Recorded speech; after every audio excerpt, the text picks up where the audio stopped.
Hey guys, this is my leak. This is the My Taught You podcast.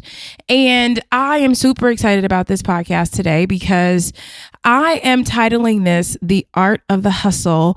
And this is a very special interview with Karleen Roy of the Vanity Group. If you do not know Karleen, let me tell you about her. The Vanity Group is a luxury lifestyle management agency composed of resourceful, creative, and well-connected lifestyle management advisors who are experienced in bespoke event producing, luxury concierge services, and talent relations. From those impossible to get restaurant reservations to glamorous red carpet appearances to planning a last minute getaway to the Maldives. Karleen went to Howard University, and her reputation as a lifestyle and experience expert was cultivated in New York City throughout her career within the entertainment industry. After Karleen graduated, she quickly secured a publicity role with Island Def Jam Recordings, where she began to establish a rapport with key influencers in the music industry and help catapult many artists to stardom. At Def Jam, Roy was recruited to work with R&B crooner Neo as a management coordinator, where she was responsible for overseeing the day-to-day operations for Neo and his management company, Compound Entertainment. Karleen had a few more jobs, which we're going to talk about, but as her network and experience expanded, Roy later scored her dream job working alongside entertainment mogul Sean Diddy Combs. The two established a stellar working relationship, and Combs selected her as his senior executive assistant for the executive office at Bad Boy Entertainment. During her tenure in this position, Roy was the heartbeat of the chairman's office and the driving force between Combs's multifaceted business entities, external business partnerships, internal departments, industry execs, and globally recognized talent relationships. Some of Vanity Group's clients include Sean Diddy Combs, Kobe Bryant, Maybach Music Group. I'm sure there are so many more. And I am so happy to have you. Karleen, welcome. Thank you, Malik. You have such a soothing voice. Oh my God, thank you. What's crazy, as a kid, I used to not like it. You know, I play it back and now people tell me that, but Yeah, I'll take very it. soothing. So thank you. Thank you. I like when I light a candle. You're like, I know, you're like, snap, snap, Yes. snap. Okay, so Karleen, I have been following you on the gram. Your life is, as the young people say, lit. Tell me how you got, because I get a lot of people who write me every day, and I need to know the steps. How did you get from Howard University to Island Def Jam, which is in New York, right? Based in New York. How did you get there? In a U-Haul truck. After I graduated from Howard, shout out to anybody who's listening that went to Howard. I majored in public relations, and I could not find a job. And sometimes you don't know the doors that God is closing for you, but I couldn't find a job. I applied for PR jobs at agencies, corporations, all over the world, and I wasn't getting hired. And I met a young lady who worked at Def Jam, and I pretty much begged her. I was like, please let me be your intern. Like, she was like, but you're out of college. I was like, yo, just let me know I'm in the building. So after like begging her for the whole summer, like, you graduate in May, I begged her the whole summer. In September, she was like, my intern left. Would you want to come do it? I literally packed all my stuff in my little apartment in Southeast DC. Shout out to everybody in the hood in Southeast DC. Rented a U-Haul truck, drove to New York City by myself, crashed with a friend on her apartment, and worked at Def Jam unpaid as an intern for a year. Oh, wait. I want to highlight that. Like, sometimes as I'm reading, I like highlight that. Worked at Def Jam unpaid for a year. For a year. And okay, in those days, you technically could not be an intern at Universal Music if you were out of college. So it was a whole covert operation, finagling situation to get into the building every day. But I wanted it, and I was very eager. So I was always the first person there, the last person to leave. But if you wanted to work in music, you had to pay your dues, like, period, point blank. You wasn't about to come in there trying to boss up on somebody like, oh, I'm entitled, I'm smart, you owe me this. They're like, all right, cool, show us. So I really had to like pay my dues and put in the grind time before they would even consider me to do anything. Okay, so in that year, once how did you go from internship to job, like getting paid? Ooh. Like, what did you do for food, and like, what did you do to eat not working for a shout year? out to my mom who was Not getting paid. You were working. I was not getting paid. I'm blessed to have a great family. And shout out to my mom who was like secretly sending me money because my dad was completely off me. Like, he wasn't having it. You know, old school Black parents, like, if it don't make dollars, it don't make sense. So my dad's like, you telling me I spent all this money to send you to Howard University, right? And you gonna take your ass to New York and not work, no insurance, no nothing. Like, he just didn't, he could not wrap his head around it. I stayed with a friend and we would go to dinner and split the bill. My mom would overnight me food. But I was very blessed. Like, my parents wasn't going to completely leave me on Front Street, but you know, I had to get creative in what I was doing. 100%. I hear you. So in that year, how did you get a job? Did you work there? This is a gem. I'm going to be dropping gems this whole podcast. So I learned this early on at Def Jam. Anybody you meet, make it your business to cultivate a relationship with them. Not what this person can do for you, but genuinely get to know people. So because I worked in the publicity department, every day it was my job as the intern to take the daily press clippings to the different department heads. And I really began to develop a relationship with a gentleman named Tashawn Gale, who worked in the marketing department at Def Jam. So anything they needed, y'all need cupcakes, it's raining outside, it's LL Cool J birthday, he need a do-rag from down the street, whatever the marketing department did. That wasn't even my department. I was like, I want to help you guys. So I developed a relationship with Tashawn, and Tashawn was actually leaving his job to do something bigger.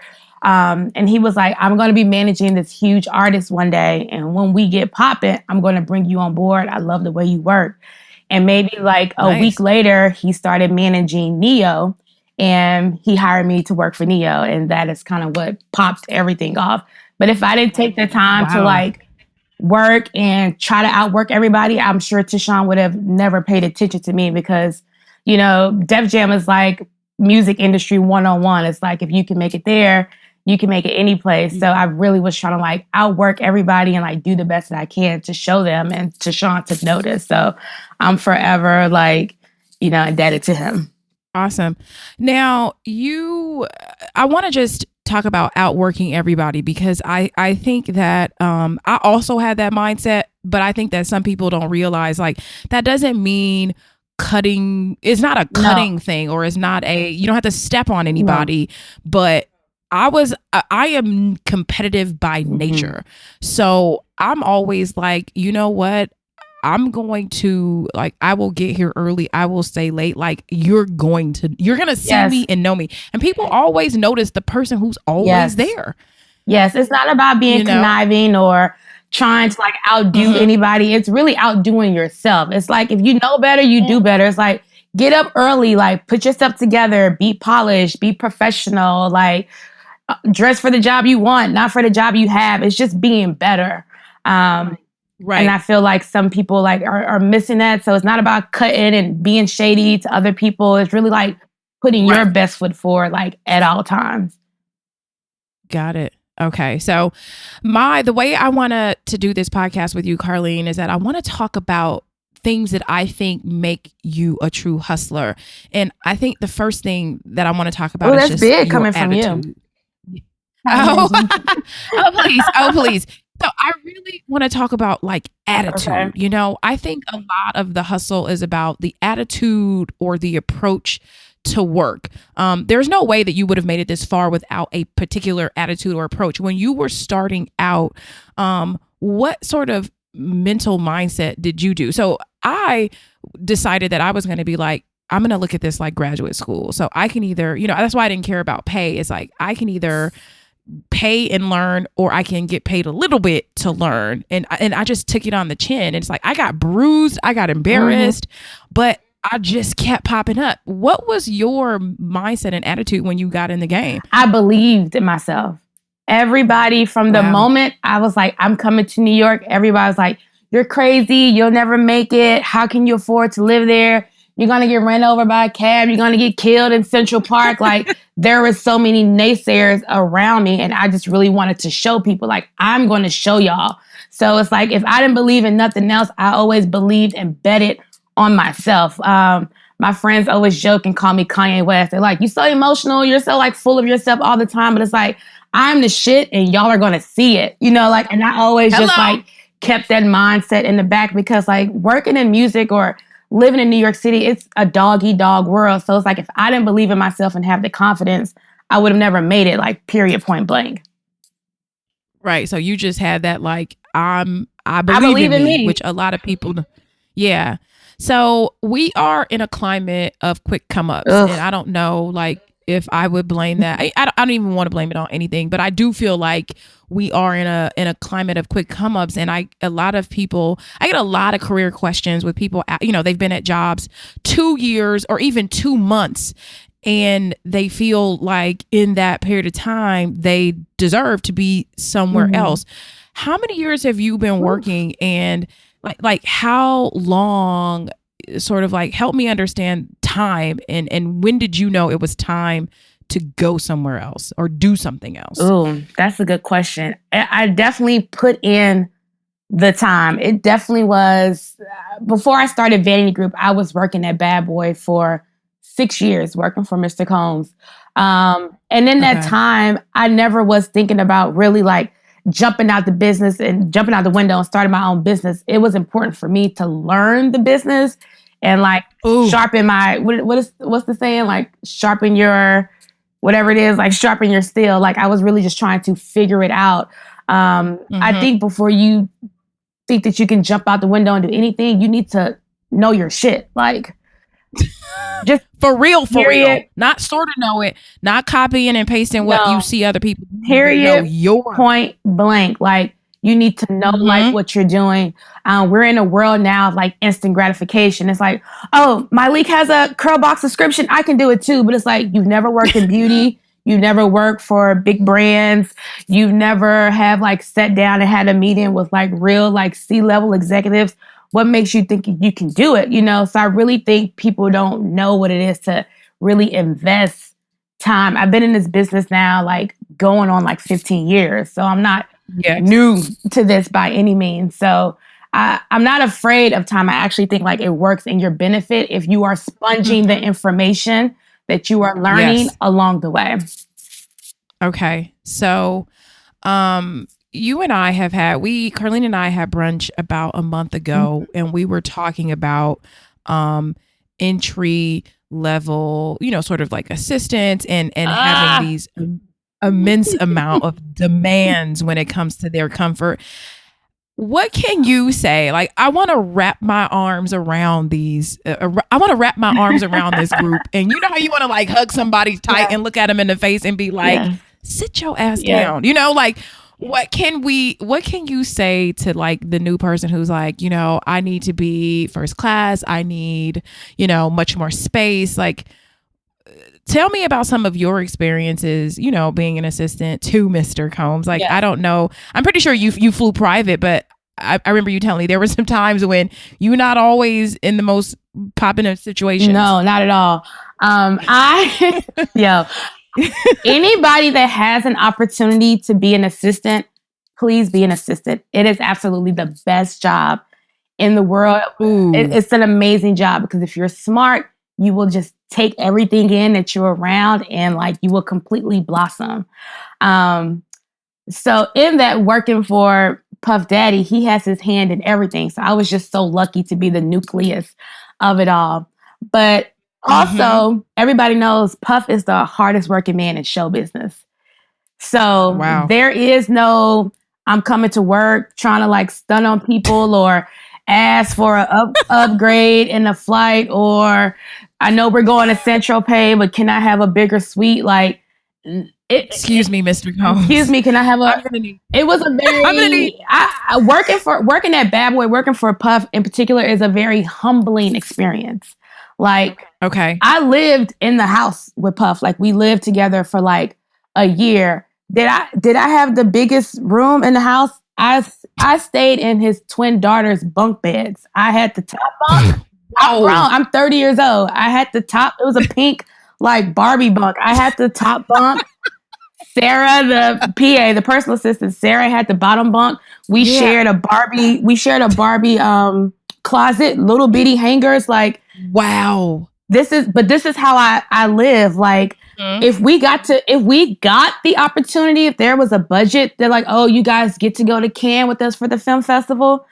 We were in the last row of the economy flight we were just so happy to have the opportunity to be in the building and the opportunity to see the world. Like, we were just, like, we never ate. I think I eat standing up now, and everybody thinks it's so strange because I think I'm just conditioned. There was never an opportunity to like sit in front of your boss and eat and talk about life. Like, I'm there to work, and I never wanted my boss to see me too comfortable. Like, people get it fucked up. It's like music is very like sexy and it's fly, and you're jumping out of private planes and you're in parties. But as the support staff, you are there to work. Right. So, you're to make sure all of that the flight is there on time, and that the people who are supposed to be there are there, because that's your butt. That's my job. And it's like, don't get it confused because you're not working in a traditional office. If you were working for Steve Jobs, would you be smoking in front of your boss or drinking or cursing? No, you wouldn't. So it's like, you still need to give these people who work in a little bit more unorthodox world the same respect. Absolutely. And the same parameters. So it's a very humbling experience. Yes. So if you're not somebody who wants to push up their sleeves and work hard and not being the star. Yep. That's a major thing. Like, I can count on my hand how many photos I have with Puff or how many photos I have with like celebrities from that time, just because you just didn't do that. Right. You didn't at all. You're here to work. Right. And at any moment it looked like you weren't. I remember when I got my job as an assistant in the industry, and I think she had fired the last 5 assistants. So I got on the desk knowing that she wasn't afraid to cut people, and that she had cut like 5 people in a year. And I remember one time she told me, like, this is what got the assistant fired before me, amongst other things, but she had put a meeting on her calendar at California Pizza Kitchen. And if anybody's been to LA, there's like 7, So she put the wrong address. Oh, death. So boss shows up for a meeting and she's at the wrong place. You're done. Oh my God, you're done. You're done. Like, you have to be learning. I had to learn you have to be so thorough, and I think so many people due diligence, thorough, call ahead, make sure that whatever executive she was going to meet, communicate with their assistant. I even don't want her sitting there waiting for that person. So I need to know that your person will be there to meet my person at the right time. Yes, exactly. At the right place, at the right booth. When you come in, they're sitting 50 feet to the left. You will see like all of that. All of that. And I think a lot of people don't realize, like, it's not just coordinating. It's at 12, getting it on the calendar. There's so many extra steps to excellence.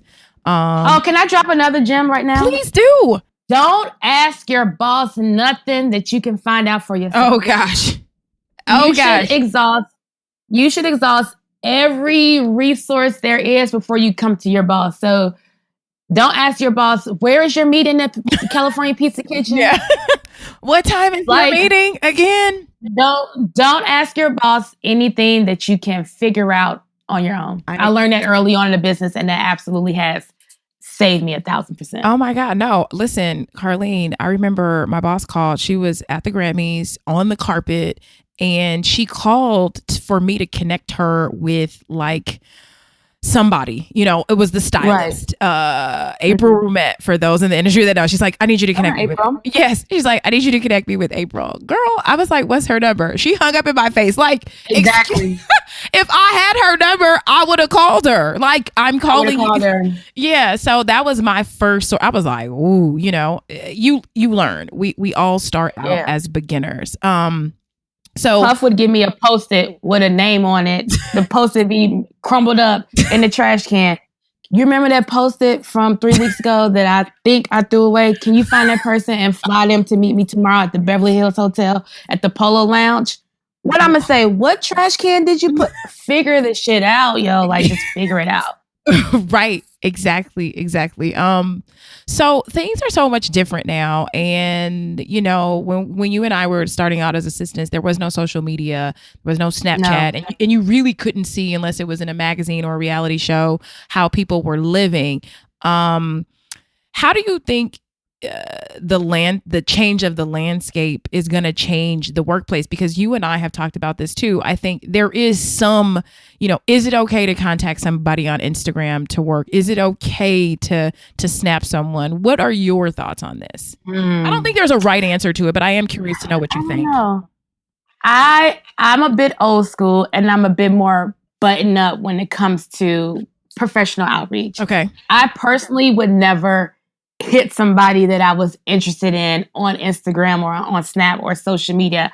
I would figure out how to email them if there's someone who can make a proper introduction. I think it's a little too familiar when you're trying to reach somebody professionally. I also think that social media has made people very like comfortable with you. So Yeah. I get people that email me or they DM me all the time. Hey, boo, I would love to work with you. Or, hey, girl, with a million kissy faces. It's like, if you was reaching out to, and not that I think I'm Oprah, but if you was reaching out to Oprah Winfrey, is that how you would draft an email and Right. speak to her? Like, Right.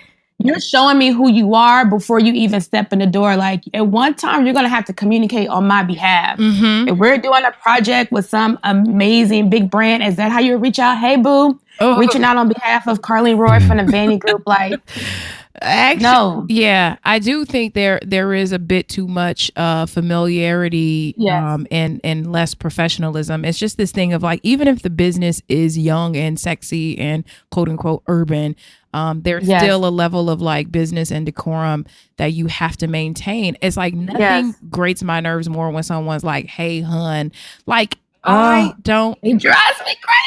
Yeah, it's It like drives me crazy. I don't know you, and I would never. I have worked with over 200 brands, and no one has ever gotten an email from me being like, "Hey, boo," unless we have established that kind of relationship with each other. But I think Yes. leave the hearts, the smiley faces, leave the Yes. treat that person like you were writing the president of the United States. Treat that Exactly. person like you want to be taken seriously, because when you start off like that and then you want to be like, I want to raise, I want this, why should anybody take you seriously? Why should anyone take you seriously when you don't even take yourself serious? Exactly. So, and invest in yourself. Take the time to research who you're writing to. This is for everybody that hits me like looking for a job. Hello, comma. You can say hello, Karleen, or hello, the Vanity Group. Like, I think it's just a cookie cutter way of doing things. Yeah, and I think it's just because the world is a bit more casual and familiar, but business is still business, no matter what the industry is or what the climate is. Like, you still need to present yourself in the best light. Absolutely. I agree. So, next thing that I think, and we've kind of touched on this a little bit, you said this when you were at Def Jam, is relationships. I always say that we're in the people business first. You said sometimes making the proper introduction. What are some things that you do to establish? Like, I want to know, when you want to know somebody or meet somebody, how do you go about establishing? And then what do you do to maintain relationships? I'm curious. Okay. Well, one gym, I'm letting you guys know, this is another gym. Anybody you meet once, say that number, say that email, because chances are you're going to need that person again. Yep. And a lot of people that I met while working at Def Jam over 10 years ago, I still am in contact and working with them, and they're my biggest champions today. Okay. I think when you're meeting someone or trying to get to know someone, you don't jump out the window. Can I take you to coffee?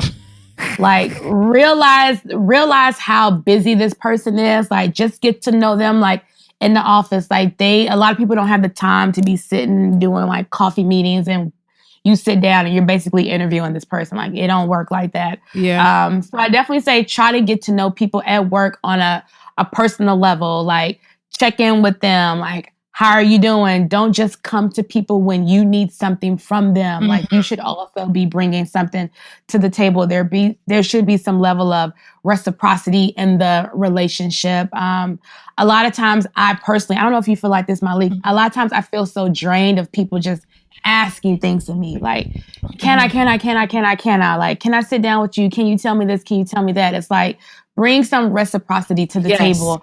And I think when you organically get to know somebody, they genuinely want to do things for you. Yep. Like girls reach out to me like, can you mentor me? I don't even know you. How Right. about we get to know each other? And if I think you're amazing and you want to work in fashion, I probably would say, you should meet my good girlfriend, Kalana, or Yeah. you should go interview at the Zach Posen showroom. I know them. Like it naturally will come, but to jump out the gate asking for things is a bit egregious, I think. Agreed. But I think it's just being clever and being savvy and being genuine with people. Oh yeah, a lot I think are of like some major keys. agreed. I think a lot of people, I have a fair amount of people who are working with me now who they saw an opportunity where they felt like I could use their help. And Mm-hmm. they didn't pitch me like, hey, I do graphic design or I do this. You should work with me. They did it. Like, they were like, Mm-hmm. this is what you need. This is it. And like, would you like this? And I'm like, I love whoa. that.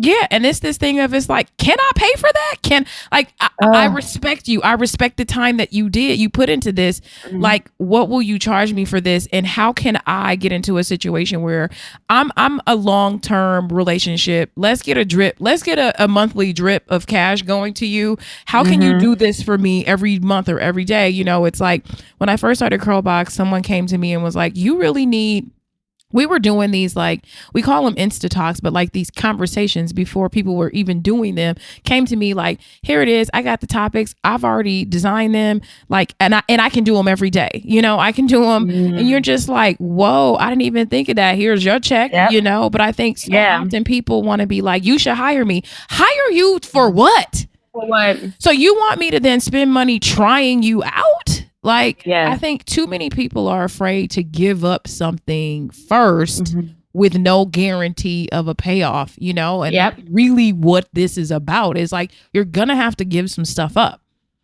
Mm-hmm. It's a risk Yep. involved. Yep. And especially again, this is a very untraditional world we are working in. So you're gonna have to pay your dues. And why am I hiring you? Like, let's show me what you can do, like first and foremost. Yeah. But no, they want $1 million just off the rip. Like it's just so hard for me to wrap my head around. Yeah, because I'm worth it. But okay, so that's Yeah. establishing, but like maintaining, what are some like special things that you do to maintain your relationships? Oh wow. I am the queen of following up and like checking in with people, like Okay. birthdays, holidays, things that I know that are like very special to people. Like I have just like a keen memory, so I'm always the one like checking in with people. And also I always let people know like, hey, haven't talked to you in a while. Like, please use me as a resource, like if you need something. So I'm not always like hitting people because I need them for something. Like Right. also like if you need to like bounce some things off me, like that's what I'm here for, and that's what relationships are. And another thing with the relationships, I always try to like reach out to people that like maybe y'all crossed paths with before in the past and like collaborate with them on projects, Mm-hmm. work with them like where I see fit. Like I'm always about like our network of friends or like people we came up with. So like any way that I can like pay it forward and work with someone, like I always do that too. And I don't know how I became this person, but like I'm super like cheerleader for like the people like in my life. So I love like champion people, like people that I Mm-hmm. can like introduce to like other people. Like I'm always about like connecting the dots and just like making sure that like the great people in my lives are, you know, like connected to each other. That's awesome. So another thing in relationships is repair. Mm-hmm. When you've messed up, Uh, what are the okay. steps? And I'm going to do it two ways. When you've messed up, what are the steps that you should take to repair a relationship with your boss? And what are the steps that you should take to repair a relationship with a client? So we'll start with boss Mm-hmm. first, since you work with Mr. Combs. I love calling him that, by the way. I know. I know. We call him Mr. C. Mr. C. Yeah. Okay. So What is you've messed up. You've messed up. I have. Woo. I messed up a lot of times. You messed up and you in trouble. Oh, I'm in trouble. Mr. C is pissed at you. Yes. How do you repair that? Because I think sometimes people just like they fall apart, not realizing that we are all going to mess up. Yes. What is the best approach to take, when you drop the ball with like your boss or manager? Take ownership of it. Mm-hmm. And don't come with any excuses why it didn't work or what the reasons are. If you fucked up, you messed up, take ownership of it and correct it. Mm-hmm. There's no back and forth like, oh, I should have X, Y, and Z. And we're like going back. That just makes the situation more annoying for your boss. And now that I am a boss, it's very keen to me like why that doesn't work. Okay. So yeah, anytime I would make a mistake, and I made tons of mistakes working at Bad Boy, it was me picking my face up off the ground because it was very embarrassing. Like you want to impress your boss and be the best employee you can. So once I picked my face up off the ground and like went to the bathroom and splashed some water on my eye, I would step to him, Mr. C, you right, I'm going to correct it. And then you come back with something like bigger and better. But I think, and Puff is always about this too, take ownership of what you did. Okay. Don't pass the buck to somebody else. Like if you fucked up, and you make it right. Right. I think so often people don't want to say like, I just found myself in some trouble this week. And I think the first thought when somebody's upset with us is to be like, well, that wasn't my fault. Like, it's just a natural reaction. Yeah. It's a natural reaction to be like, well, had you show, there are 1,000 reasons that you can put the blame on somebody else or something, the light, the rain, whenever people are like, I'm late to work because it's raining outside. I'm like, how long has it been raining in your life? How much rain have you experienced? Like, that is not an excuse. And I could care less. Yeah, I don't care. Like people like, I'm late because it's raining out. Like when it was raining out, then you should have left earlier for work. Yeah. Because we know that rain slows down things. But I think sometimes I am human. So my first reaction is always that sort of defensive one. Then I give myself some time and I'm like, what's more important? Me winning or me making my bills when they come every month? Mm-hmm. Making my bills are very important. So relationship repair needs to start right now. And the first thing is like, it don't matter what happened. You asked me to do this and I didn't do it to your standards. Yeah. It's not that I didn't do it. I didn't do it in a way that you wanted. And for that, I apologize. And from there, and then my next thing is then I want to make up for it. I think people, I'm willing to do extra. Like I had someone that was upset. I said, I will spend all 2017 making this right. Like because that's how much I care. Yep. So absolutely. When if you've had a client, you're planning like a fantastic wedding, something, and the client is ticked. Same thing, taking ownership. Oh, you got to take ownership. And now that I am the boss, if something went wrong down the line behind me, I can't blame it on my assistant or nope, they don't want to hear that. Victoria, who works with me in LA. I can't. I have to eat that cost and eat a piece of humble pie and step to them and say, like, I made this mistake. I am going to repair it. They don't care if my vendor's fucked up. Like, I have to, like, eat that and make it right. So I am the one that's sending flowers, that's sending gift, or let me discount this for you. Like, I'm all about, like, customer service. Like, let me do something for you to show that like I'm remorseful and that like your relationship and your business is important to me. Like my business is all about, the Vanity Group is birthed on being the best. The definition of vain is actually extreme sense of belief in oneself. So I'm like, if I'm not the best who can do it, I don't know who is. So like, it's my business to go above and beyond, like making it right for my clients. Cause reputation is everything. If I fuck up and it just like, don't acknowledge it, they'll never hire me again. So no, not you at definitely all. have to, take ownership of your mistakes. That's awesome. Okay. So now we want to be nosy. And I want to know some of your favorite, like I want to get into your tools, so I think hustle, you've got something that you do, when it comes to saving time. What do you do to make the most of your day? And what do you believe, like, everyone is a must do. Like if you don't do this, you will not win. Tools. What do you use? Are you journaling? Is it list? Is it paper? Do you like, is it because Post-its? Is it, what is it? I want your system. Okay. There is no way in the world that in our world that you think that you can do everything and it's just going to happen. So I'm old school. Like I write every single thing down. Okay. And I think that's just from working at Bad Boy. Puff would be like, I need someone to do my taxes, build a pyramid in the middle of Times Square, buy me a house in LA, and I need a G4 to the Maldives tomorrow. Like there's no way that anybody can just like innately remember all of that. So I am very keen on task and writing things down, and not just writing it down, but like making sure that you go back and referencing like, okay, I did do that and I did do that. So I am obsessive when it comes to details and the small things. The small things matter, I actually think, the most.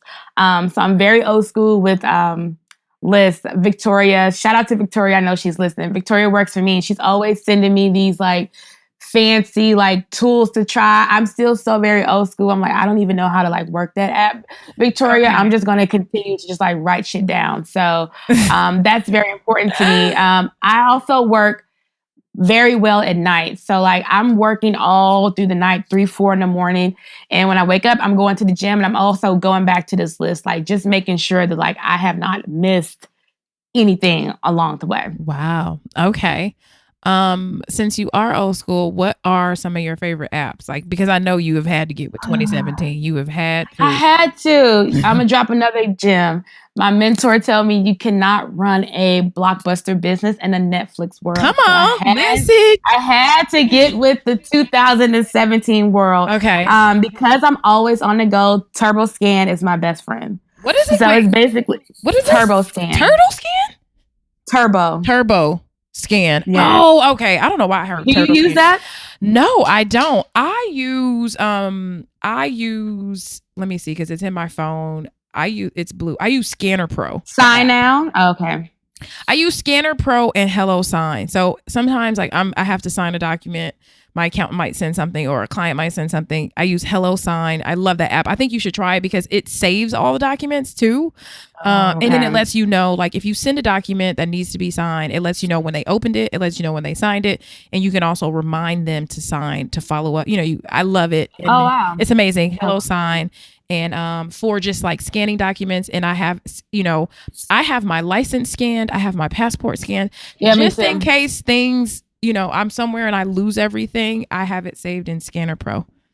Me too. Okay. TurboScan works for me. I've definitely have been like in the middle of south of France and needed to like sign something and then send it right over to somebody. And like, it's just a very like efficient and fast way to like sign off on documents. So anybody who's on the go and you really are working from a remote office where you're always running, like that's a great tool for you. But I need to get into this HelloScan. That's something kind of amazing. Yeah. You're going to HelloSign and you can sign it with your finger right there on the spot.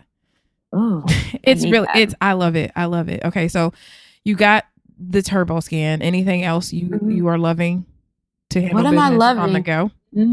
On the go.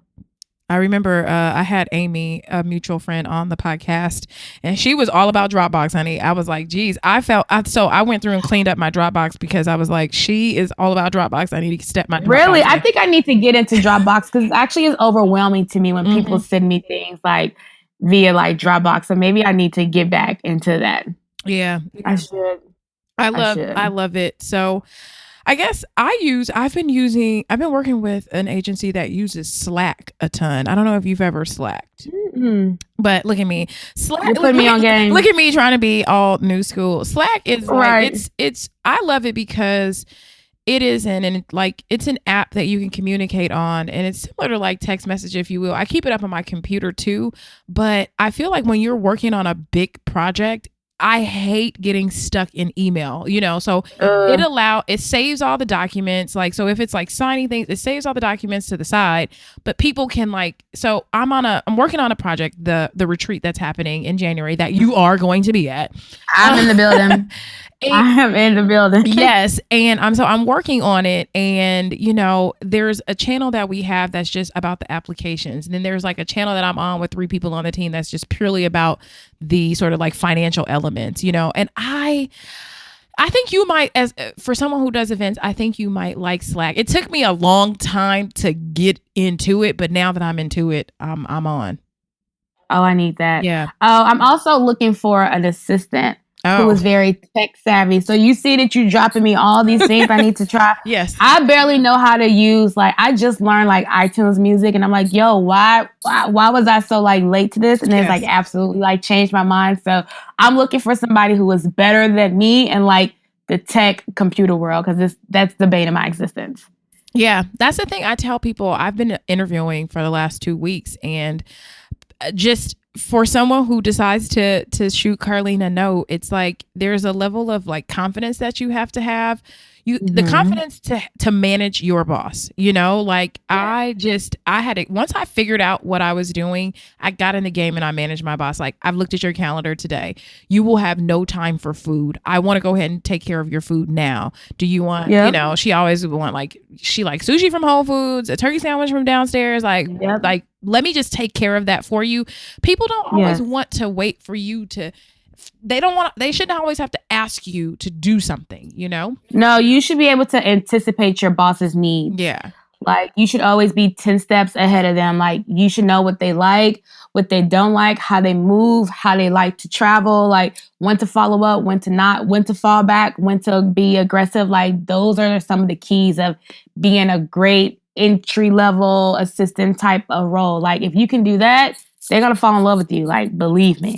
Okay. Anticipating the needs. Got it. So I know Puff is going to walk in the room. He's going to want white flowers. He's going to want the candles. The water is going to need to be at 75 degrees. Like, I know that the menu needs to look like X, Y, and Z. It's like, if you know this, just like move on it. They shouldn't have to turn to you and say, why isn't the X, Y, and Z there? It's like, these things you should just know how to do. I love that. So, okay, you travel a ton, and I know because I see you on a gram looking fly.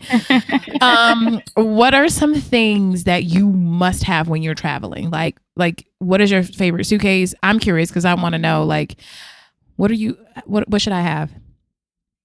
Okay, I'm obsessed with travel pouches. Like, it's really important to me to be organized. So I have in my big bags, it's always like 20 very little small bags. So I have like a small cute bag for my electronics. I have a small cute bag for all my wires and things, so they aren't all over the place. I have a small cute bag for X, Y, and Z. So I'm like hypersensitive when it comes to like organizing things. I also read Rachel Zoe's book, Style from A to Zoe, and I got some great style and packing tips along the way. A lot of times when I'm traveling for work, I'm usually wearing like the same like monochromatic moment, like black sweats, maybe like cool black shirts, but I'm like pairing it with a fur, or I'm like pairing it with sneakers. So if you keep the same like color palette when you're packing, it will save you like so much time and space. Yeah. And just like switch your shoes in your bag. That's like a New York girl like style tip. But I'm very much about like monochromatic moments when I travel because it saves me a lot of space. One thing I learned from traveling internationally, like leave your fancy like Louis Vuitton luggage for like quick domestic trips. So when you're traveling internationally to like small other countries, those are the first pieces of luggage that get stolen. I'm telling y'all this because I know from experience. So I know everybody's all about like stunting and all that, but like keep the fancy luggage for like small like carrying on. Carrying on, yes. Wow, yeah, I would. First to be stolen. Yeah, I'm not gonna do that. So the travel pouches are your thing. Yes. I bought some, but I need to get some more.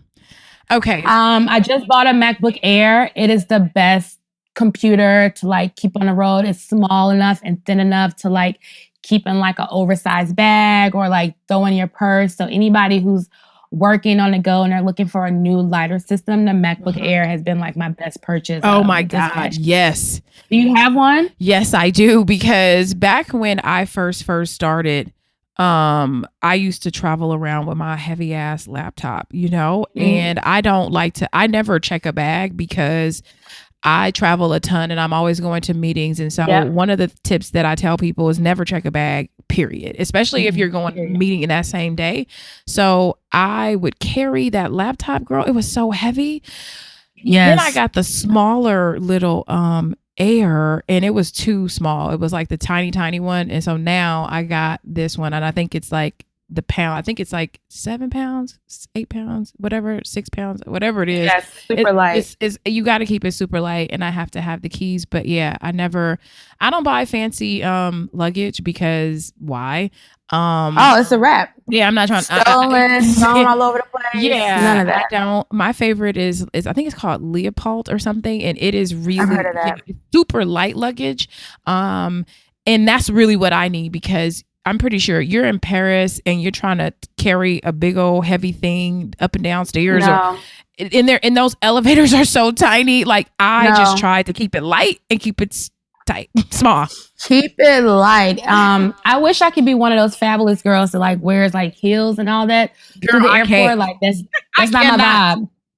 That is not my vibe. I'll keep them in my bag and I'll do the switch up before I like walk into my meeting. But like I'm definitely not traveling that way in any means. And for any girl that's on the go, I think because I work with men for so long, and it doesn't take men any time to get dressed. No. Like they land, they go into the meeting, and you still gotta like get yourself together, go in so my life is very like fast paced, and everything I do is quick. So I always keep my makeup bag like with me. I always keep like a face mister like with me, like a little mini like toiletry bag, because you never know like when you're ever gonna get a moment to like get yourself together. So I actually learned that at working with Bad Boy. Like we'll land, Puff be on to the next, and you can't be like, I need to do my hair. Like you need to be able to like hit the ground running and like be able to like run with the boys. So I always have like my mini like glam set with me. So I'm always ready to go. That's awesome. Yes. I never check my makeup bag ever.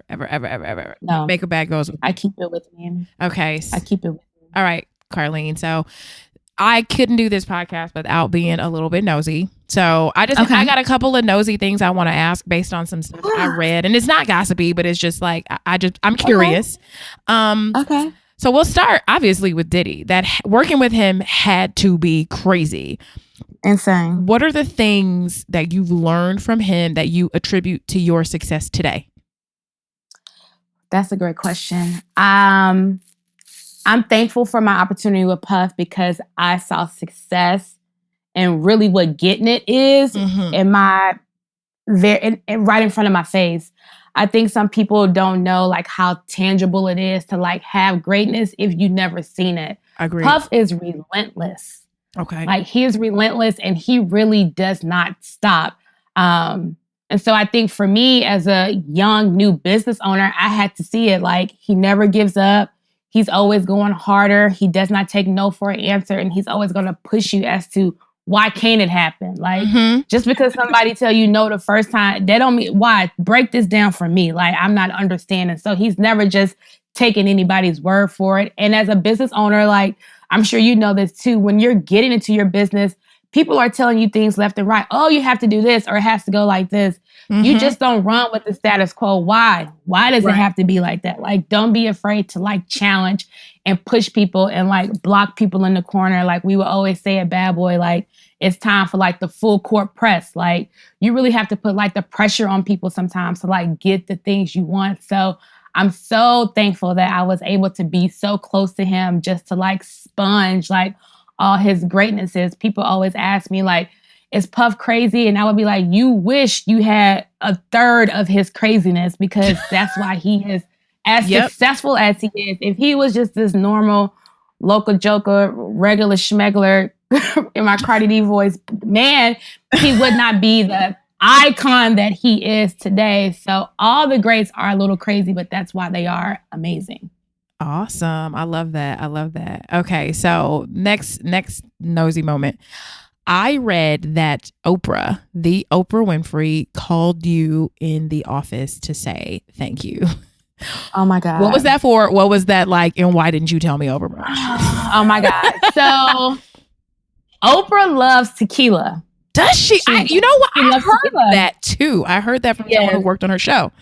Yeah, she loves tequila. Like that's her drink of choice. And I think when she has people over to her house, like that's like her welcome drink that she makes for people.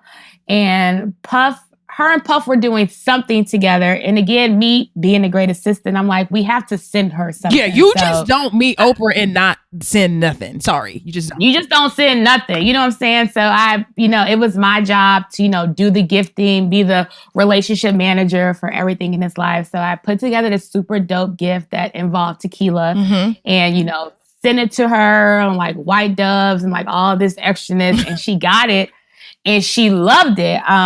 And she called the office and not even like her assistant called, like, I'm going to connect you. Like she called the office and she said like, hi, this is Oprah. I'm calling to speak to Karleen. And I thought she was, no. She said, hi, this is Oprah. And I said, oh, one moment, let me connect you to Mr. Combs. She said, no, I wasn't calling to speak to him. I was calling to speak to you and say thank you. Ooh. I know the assistant are doing all the work. So I'm calling to let you know, like, thank you. And like, I really love this tequila. And she was going on and on about it. I hung up the phone. By the way, there was nobody in the office that day for some reason. To verify that this happened. Right. There was no one. I was like having this moment in this office by myself. Like, did Oprah really just know my name? Like, it was the craziest thing in the world. But yeah, that was a moment for me. Like, yo, Oprah just called for me. I even called Puff. He was on a plane. Like, connect me. Oprah just called the office. He was like, she was asking for me. I was like, no, she was asking for me. So that was like a big, huge moment to me. So shout out to Miss Winfrey and shout out to Novana Cruz, who used to be her right hand in the office. So. Awesome. That's so amazing. I can only imagine. And I think that just speaks to the type of woman that she is and how no matter how big you get, like she knew who to thank. It wasn't like she didn't text him like, oh, thanks for the tequila or post it on Instagram and be like, got it. It was like, let me take a moment and pick up the phone and call. And so that would have probably, girl, somebody would, and nobody around to resuscitate you if you lost it.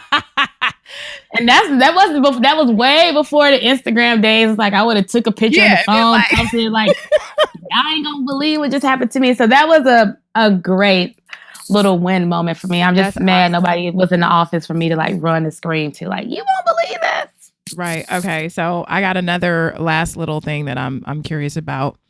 I read that you had coffee with Madonna. I did. I had coffee with Madonna. Stop it. At her very fabulous home in New York. I was meeting with her about a job. This was actually before I started the Vanity Group, and we were in discussions about a project. And it was just, I left there and had to pinch myself. Like, right. And you know what? I meet a lot of people, I'm in the business of working with, like superstars of our world. So I'm not phased. A lot of times I'm very much desensitized, but it's like Madonna, right, in her home, like having coffee. No big deal. It's like no big deal. No big deal. Like I really like left and was like, like you touch your face. Like did I just? Was this a movie? Did I just have? Yeah. Yes. That's awesome, Karleen. Like her energy is so badass. Like it's so badass.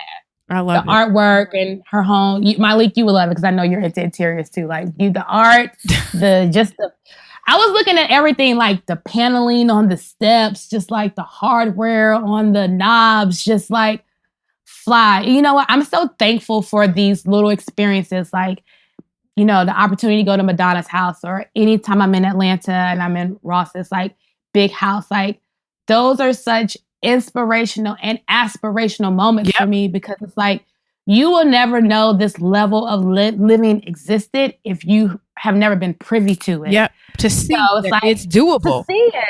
To see it. And I never get jealous, like, why not me? But to me, it actually motivates me and it pushes me to dream bigger. Like, you can also have this too. I remember the first time I went to Puff's house in Miami.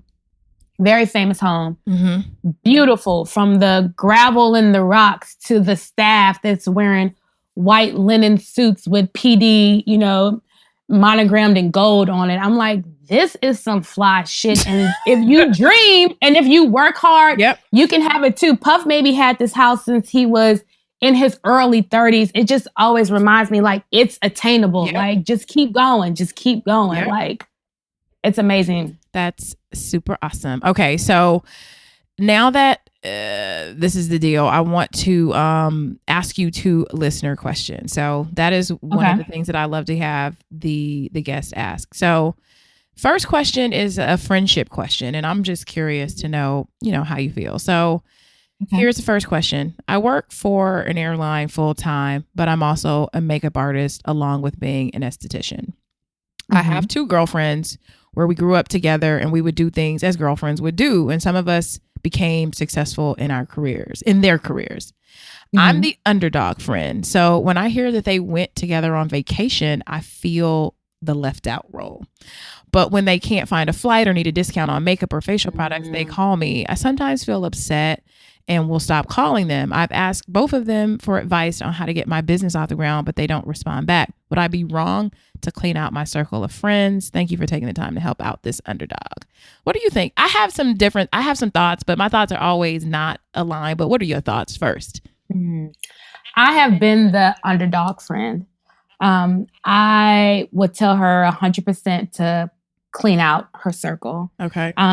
Sometimes what's understood doesn't need to be spoken or doesn't need to be discussed. Like she can feel it in the energy, like what it is. Like I don't want to be the friend, the sometime friend, or the friend that's an option. Like if you're gonna be my friend, you're gonna be my friend like 360 and 100%. So if they're using her for other things, it's like she knows what that is. And even if she is working on her grind and she maybe right now can't invest in like the trips and all these other things that they have going on, they can still include her, even invite her and let her be the one to decline and say, not right now, guys, but still like include the person. But 100% I say, wipe out your circle. I don't have a lot of people around me, and it is because at different parts of my life, people will show you who they are without having to like say much. And it's like, I just don't need that energy around me. Like, I think I'm pretty dope.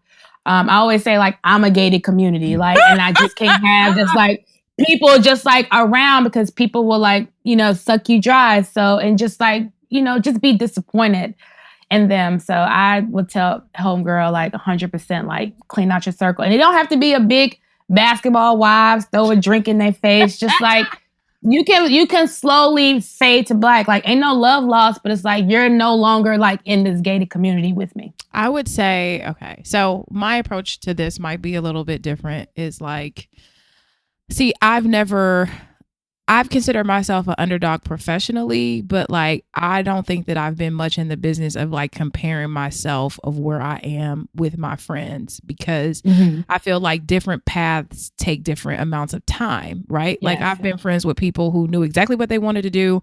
You go to school this amount of time, you become a doctor, and now you're doing this. So I never really, I'm curious about how much insecurity you might be bringing to the friendship because don't you know that friend that's like, because I'm in a different place, it's like people be like, oh, you don't have to do this. And since you got this, you don't. And I'm just like, girl, I have different issues. I may not have the same issues, but I've got different issues. So I would say to make sure that you are not absorbing too much of this underdog role that you have, because being a flight attendant and, doing makeup, and I'm assuming you have a license as an esthetician, you're on a different path and a different grind. Yes. So don't like bring that. I guess it's like, don't compare yourself and don't put yourself on a scale with your friends.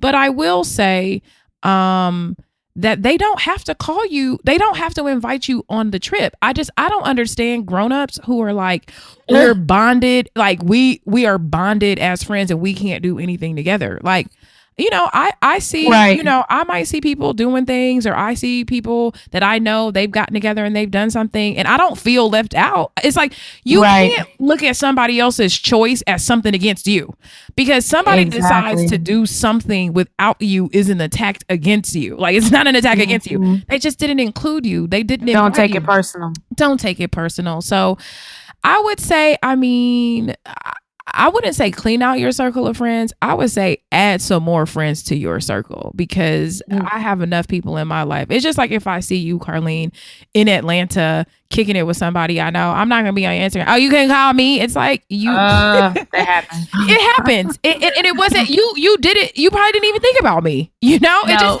it's not. Oh, I just didn't have time.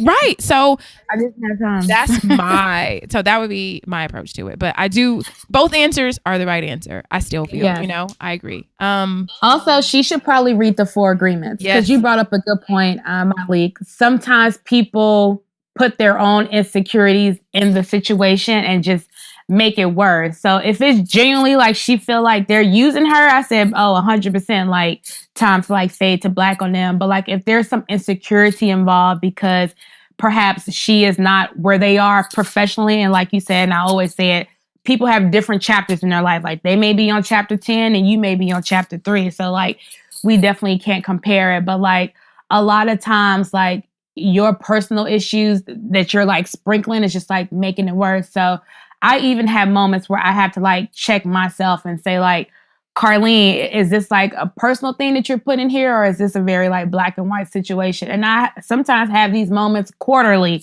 And one book that I always read to like get my mind like back in order is The 4 Agreements. So I would recommend that to her. It's a quick book. You can read it in like 2 nights. Yep. And it'll kind of like get you refocused. Exactly. One of my favorites. I keep it on my shelf too. Mm-hmm. Okay. So next question is, she says, how do you stay committed to a goal?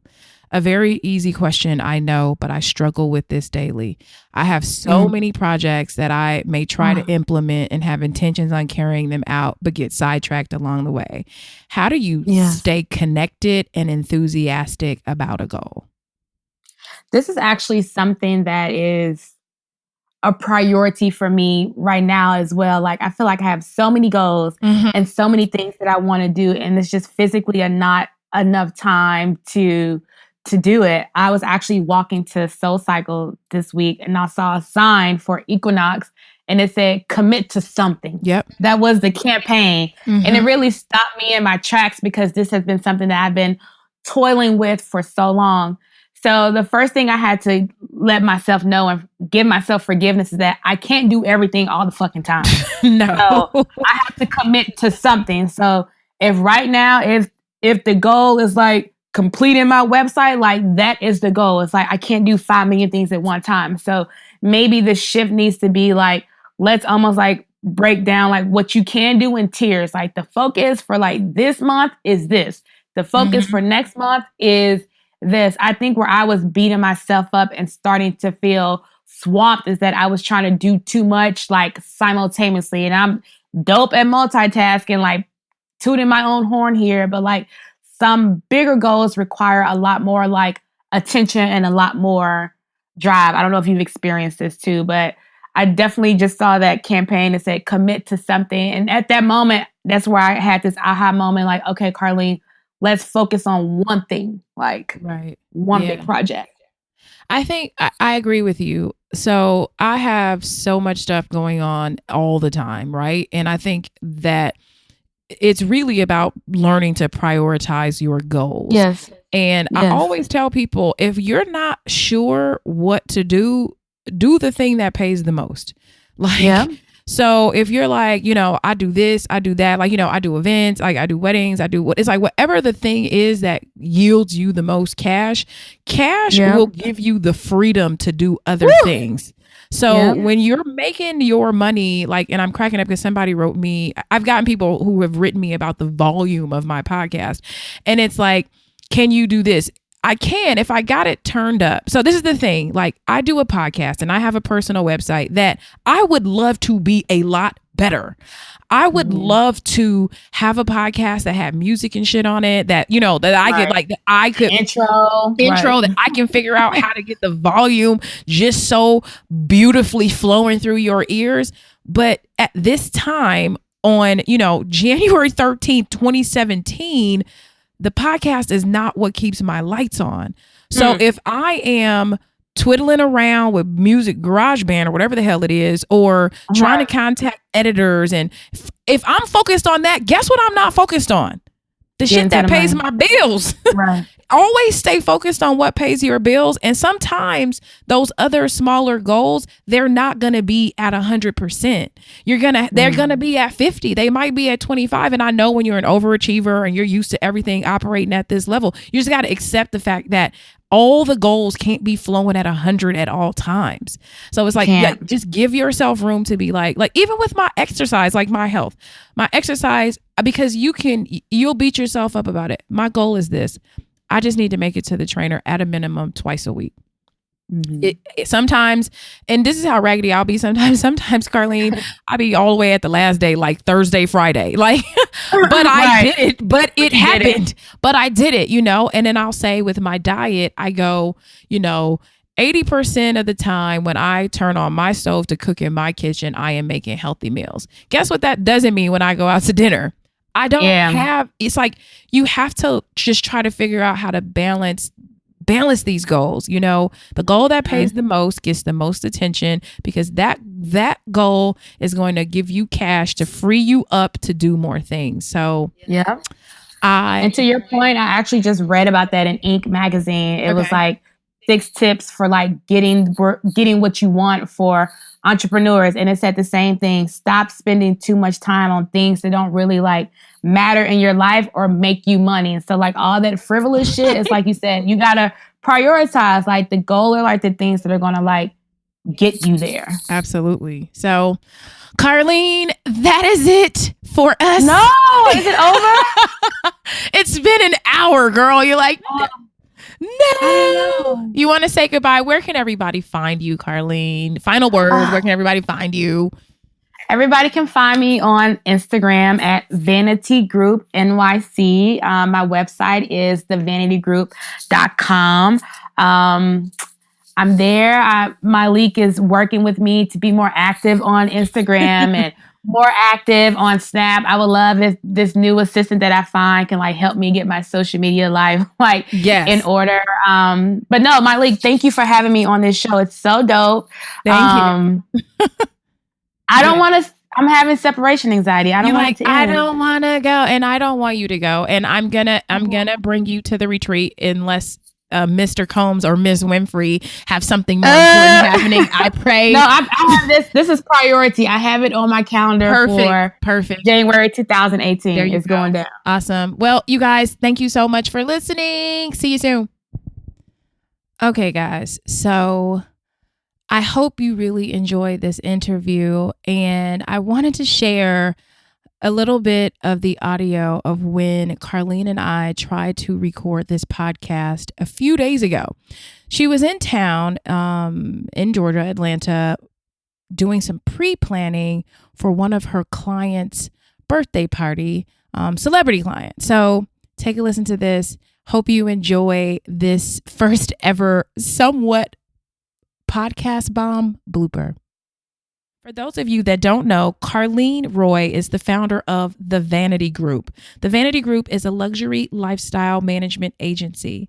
The Vanity Group is composed of resourceful, creative, and well-connected lifestyle management advisors who are experienced in bespoke event producing. Hi. Who do we have here? Denzel, aka the biggest boss, Rick Ross. What's up? What's up? Thank you so much for popping on, Mr. Ross. Thank you. Happy early birthday. For having me. You're really crashing my podcast. This is my first podcast. He's crashing. Why not, though? That's what I'm trying to tell you. That's what it's for. He's crashing the podcast party. Yeah, it's like photo bombing. You know what I mean? It's the audio photo bomb. Yes, it is. It's the audio of photo bombing. You're preparing for your big birthday. Yeah, my birthday party coming up. Okay, I'll have to make sure I crash it. What you say? She said, should she crash? I said, I'll be sure to crash it. Most definitely. Yes, we'll be here. Oh, perfect. I love that. We got you. We're going to take care of you real good. I got all the pressure on. Awesome. All the pressure. See, this is why my life is so erratic, because I have so much pressure from my clients. It's a little too intense for me. So much pressure from the clients. I know. I'm happy about the crashing. So this is exciting because people can see that while you're working and recording a podcast, it's like you get it done. And I feel like so many people have so many reasons why they can't get anything done. But multitasking is the name of the game.